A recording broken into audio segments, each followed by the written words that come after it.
Sure. Female hair loss గురించి చెప్తానన్నారు. చెప్పొచ్చు కదా! Female pattern hair loss very simple అండి. ఫీమేల్స్లో ఎందుకు హెయిర్ లాస్ అవుతుంది అంటే దానికి కూడా కారణం యాండ్రోజెన్సే.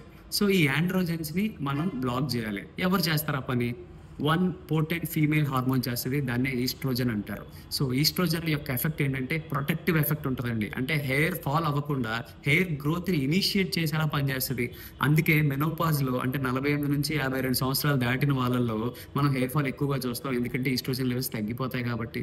అదే ఈస్ట్రోజన్ లెవెల్స్ ఎక్కువ ఉండే ప్రెగ్నెన్సీలో హెయిర్ చాలా బాగుంటుంది. సో ఇప్పుడు ఏం చేయాలి సార్? ఇప్పుడు హెయిర్ ఫాల్ అవ్వకూడదంటే ఏం చేయాలి అంటే ఈ ఆండ్రోజెన్స్ని ఈస్ట్రోజన్గా మారేది ఒకే ఒక ఎంజైమ్ ఆరోమేటేజ్. ఈ ఆరోమేటేజ్ ఉంటే గానీ లేడీస్లో ఫ్రాంటల్ బాల్డింగ్ అంటే ఈ ముందు ఉండే జుట్టు వెనక్కి వెళ్ళిపోకుండా ఆపడానికి కావలసిన most important thing hormone is aromatase. ఈ ఆరోమేటేజ్ ఎక్కడ ఉంటుంది సార్? చాలా ఏరియాస్లో ఉంటుంది. ఒక్క డ్రింక్ గా తీసుకుంటే ఈ ఫ్రాంటల్ బాల్డింగ్ ఆపొచ్చు. అదేంటో కావాలా? కావాలి సార్. లైక్, కమెంట్, చేస్తారు సార్. షేర్, చేస్తారు. స్టేటస్ పెడతారు సార్. ఓకే. ఆ డ్రింక్ ఏంటంటే గ్రీన్ టీ. గ్రీన్ టీలో పాలీఫినాల్స్ ఉంటాయండి. ఈ పాలీఫినాల్స్ మన ఒంట్లో ఉండే కొవ్వు నుంచి అరోమేటేజ్ని తీసుకొచ్చి హెయిర్ ఫాల్ అవ్వకుండా చేస్తుంది.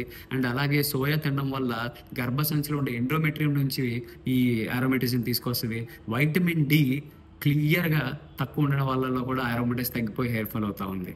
సో హెయిర్ ఫాల్ ఎందుకు అవుతుందో తెలుస్తుంది కదా. Thank you.